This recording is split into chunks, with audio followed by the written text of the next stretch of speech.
Hello everyone, welcome to our channel. একটা নতুন ভিডিওর সঙ্গে, নতুন রেসিপির সঙ্গে আমাদের চ্যানেলে আপনাদের স্বাগত জানাচ্ছি। আজকে রান্না করব কি দেখে নিন একবার, দেখেই বুঝতে পারছেন। আজকে রান্না করব এঁচড়। এঁচড়ের পদ দেখতে আপনারা অনেকেই ভালোবাসেন আর অনেকে খেতেও ভালোবাসেন, তাই আজকে এঁচড় করব একটু অন্যভাবে। তাহলে আগে জেনে নিই কী কী নিয়েছি। প্রথমেই রয়েছে এঁচড়। এঁচড়টাকে আমি ভালো করে সেদ্ধ করে নিয়েছি। এই যে পরিমাণটা দেখে নিই। এবার বাকি উপকরণগুলো দেখিয়ে দিচ্ছি। এখানে রয়েছে পেঁয়াজ কুচি, টমেটো কুচি, একটা সেদ্ধ করা আলু নিয়েছি আমি। এই যে আলুটা সেদ্ধ করা একটা নিয়েছি, আপনারা অবশ্যই বেশি চাইলে বেশি আলু নিতে পারেন। এখানে আলু টুকরো টুকরো করা রয়েছে, আমি দুভাবে নেব। এটা সেদ্ধ করা রয়েছে আর এটা আমি আলুটা একটু ছোট ছোট করে টুকরো করে নিয়েছি। এখানে রয়েছে আদা, জিরে এবং রসুন বাটা। এখানে ধনে গুঁড়ো রয়েছে, নিয়েছি একটুখানি বেসন, চিনি, নুন, আর এখানে রয়েছে হলুদ। আর আমি একটুখানি ফোড়নের জন্য নিয়ে নিয়েছি তেজপাতা, এবং তার সাথে এখানে গোটা গরম মশলাও আছে। আর এই হচ্ছে টমেটো কুচি। তাহলে চলুন রেসিপিটা আমি শুরু করি। আচ্ছা, প্রথমে একটু মেখে নেব, তো এই জন্য একটা পরিষ্কার পাত্র নিয়ে নিচ্ছি। সিদ্ধ করা এঁচড়টা আমি এর মধ্যে নিয়ে নিলাম, এবং অবশ্যই এঁচড়ের পরিমাণ অনুযায়ী বাকি সমস্ত উপকরণগুলো অ্যাড করবেন। আমরা এঁচড়টা অল্প করেই করছি। সিদ্ধ করা একটা আলু নিয়েছিলাম, এর উপর গ্রেট করে দিয়ে দিচ্ছি।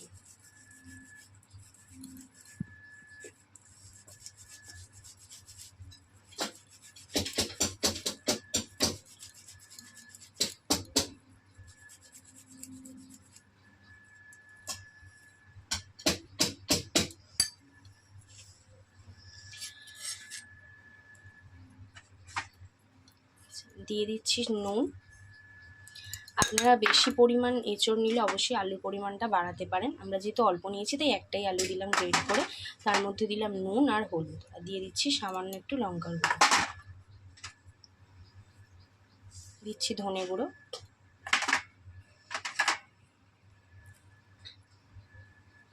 আদা, জিরে আর রসুন বাটা। এবার ভালো করে এটাকে আমি ম্যাশ করে নেবো, আমি মেখে নেবো হাত দিয়ে। আজকে আমরা করবো এঁচড়ের কোফতা কারি, তো সেই জন্য অবশ্যই বুঝতেই পারছেন রেসিপিটা কীরকম হতে চলেছে। তাই জন্য আমি ভালো করে মেখে নিচ্ছি আগে জিনিসটাকে। এর মধ্যে কিন্তু আমি গ্রেট করা আলু দিয়েছি, আর নুন, হলুদ, লঙ্কার গুঁড়ো, ধনে গুঁড়ো সমস্ত দিয়ে আমি ভালো করে মেখে নিচ্ছি।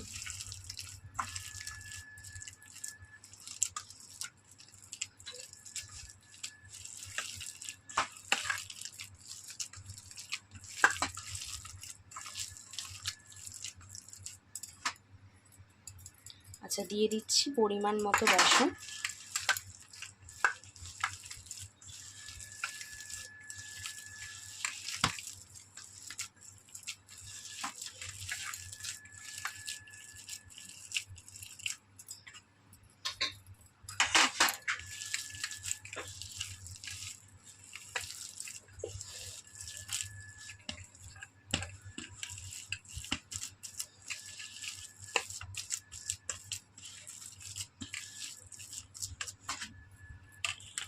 আচ্ছা, আমার মাখা পুরোপুরি কমপ্লিট। এই যে একটুখানি চেহারাটা আপনাদের দেখিয়ে দিই। আমি ভালো করে ম্যাশ করে নিয়েছি, আর তার ফাঁকে আমি কড়াটা বসিয়েই রেখেছিলাম।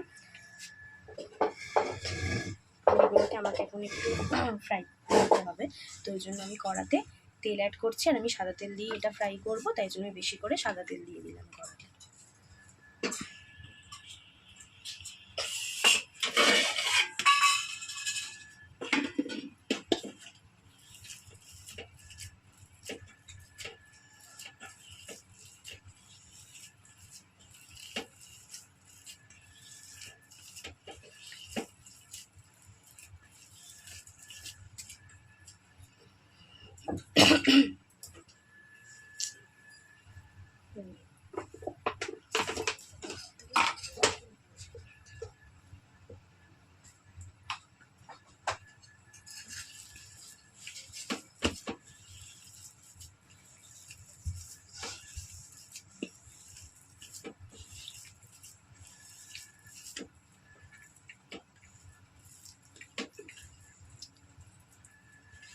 কড়াইয়ের তেল আমার মোটামুটি গরম হয়ে গেছে। আমি আস্তে আস্তে মেখে রাখা ব্যাটারটা আস্তে আস্তে শেপ করে ছেড়েছি।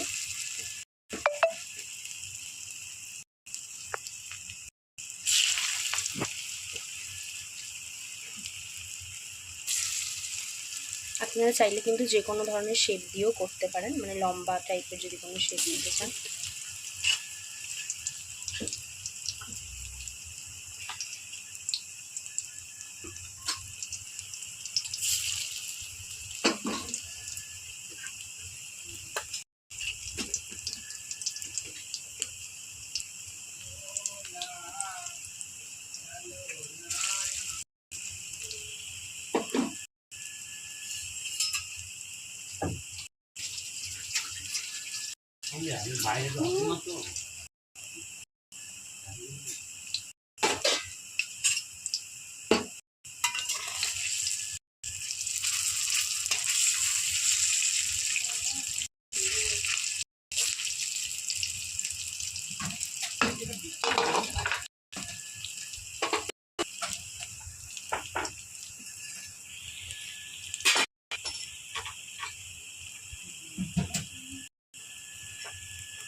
আচ্ছা, আমি আস্তে আস্তে বড়াগুলো মানে এভাবে ভাজা, বড়াগুলো আমাদের এখানে কিন্তু অলমোস্ট ভাজা হয়ে গেছে। এবার আমি আস্তে আস্তে তুলে নেবো। বেশ লাল লাল করেই কিন্তু আমি ভেজেছি এগুলো।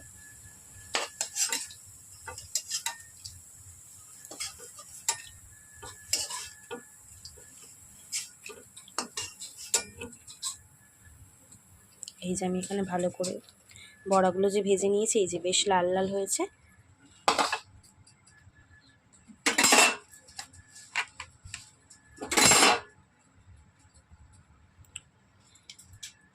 কড়ার মধ্যে আমি আরেকটু তেল অ্যাড করছি, দিয়ে দিচ্ছি ফোড়নের জন্য তেজপাতা আর গোটা গরম মশলা।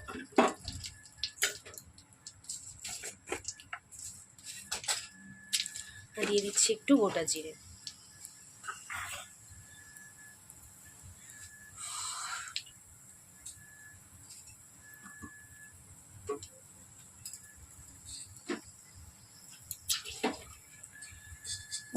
টুকরো টুকরো করে আলু কেটে রেখেছিলাম, সেগুলো আমি কড়াতে দিয়ে দিচ্ছি।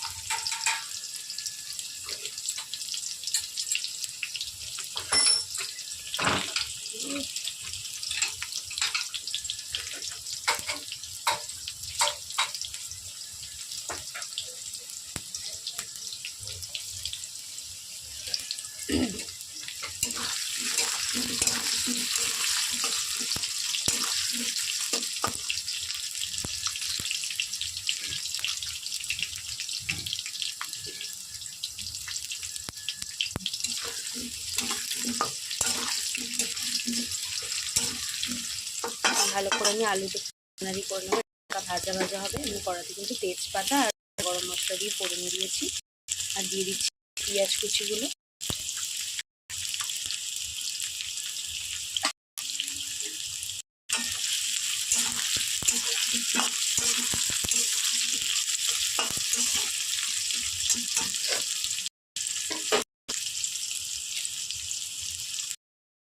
আমার মোটামুটি ভাজাভাজি হয়ে গেছে। এবার এর মধ্যে টমেটো দিয়ে দিচ্ছি।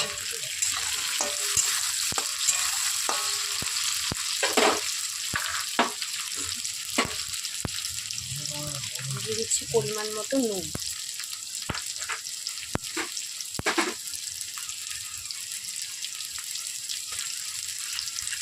আদা জিরে আর রসুন বাটাটা আমি একসাথে করেছিলাম, সেটা দিয়ে দিলাম। দিয়ে দিচ্ছি পরিমাণ মতো হলুদ গুঁড়ো,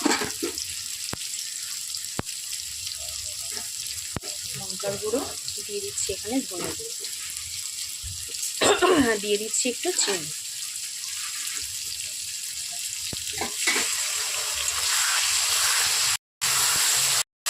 এবার আমি ভালো মশলাটাকে কষিয়ে সামান্য একটু জল আমি কষানোর জন্য। কালারটা কিন্তু জাস্ট এসেছে, এই জন্য করে এটাকে আমাকে কষাতে হবে। তাহলে আমি আলু পেঁয়াজের মধ্যে কিন্তু সমস্ত লঙ্কার গুঁড়ো, হলুদ গুঁড়ো, নুন, আদা জিরে রসুন বাটা, চিনি, ধনে গুঁড়ো সব কিছু দিয়ে ভালো করে কষিয়ে নিচ্ছি। আর কালারটাও কিন্তু দারুণ এসেছে।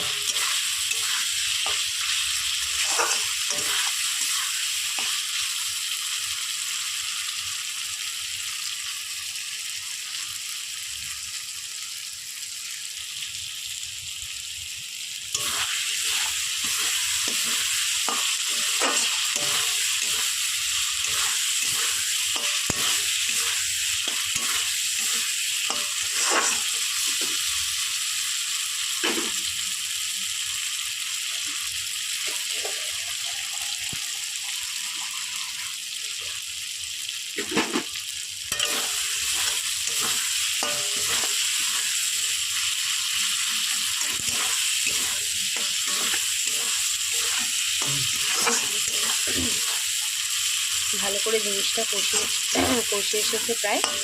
অনেকটা কষে গেলে আমি একটু জল অ্যাড করবো।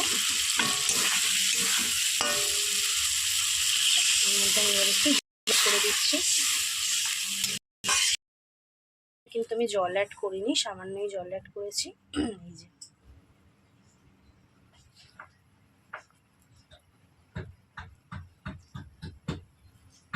এবার এটা একটুখানি ফুটবে। ঝোলটা আমি কিছুক্ষণের জন্য জল ঢেলে কিন্তু জিনিসটাকে রেখেছিলাম, আর এখন মোটামুটি ফুটেও গেছে। এবার আমি এর মধ্যে ভেজে রাখা সমস্ত বড়াগুলো কিন্তু অ্যাড করে দেবো। দারুণ সুন্দর একটা গন্ধ বেরিয়েছে, আর কালারটা কিন্তু খুব ভালো এসছে। তাই অবশ্যই বাড়িতে কিন্তু এই রেসিপিটা ট্রাই করবেন। এঁচড় তো এমনি আমরা সকলেই খাই, কিন্তু আলাদাভাবে করলে বেশ ভালোই লাগে। আর এখানে আমি শেষে গরম মশলা বাটা অ্যাড করে দিলাম।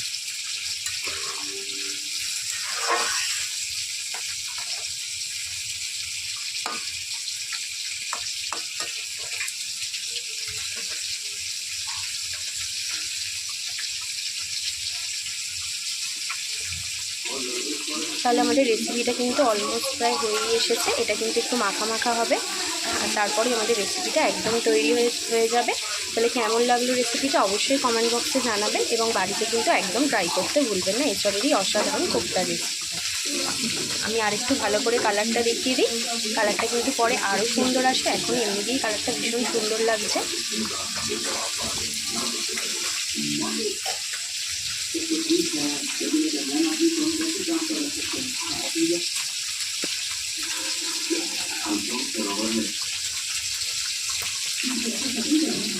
তাহলে আমাদের আজকের রেসিপিটা কিন্তু এঁচড়ের কোপ্তা একদম তৈরি। বাড়িতে কিন্তু ট্রাই করতে ভুলবেন না। যারা যারা এখনও নতুন রেসিপি পাওয়ার জন্য অথবা ভালো আমাদের চ্যানেলের রেসিপি দেখার জন্য আমাদের চ্যানেলটিকে অথবা ফেসবুক পেজটিকে ফলো করেনি, তারা কিন্তু চটজলদি ফেসবুক পেজটিকে গিয়ে ফলো করে। আর আশেপাশে প্রচুর আওয়াজ আসছে, কারণ বাড়িঘর ভেসা আগেই বলেছি, আর তার মধ্যে প্রচুর টিভি চলে, সব কিছুরই একটা আওয়াজ আছে। যাই হোক, আরও একবার বলে দিই, যারা এখনও পর্যন্ত আমাদের চ্যানেলটাকে ফলো অথবা সাবস্ক্রাইব করেনি, তারা অবশ্যই আমাদের চ্যানেলটিকে ফলো এবং সাবস্ক্রাইব করতে ভুলবেন না। এবং পরবর্তীতে আবার দেখা হবে আপনাদের সঙ্গে নতুন রেসিপি নিয়ে। আজকের রেসিপিটি এই পর্যন্তই। নমস্কার।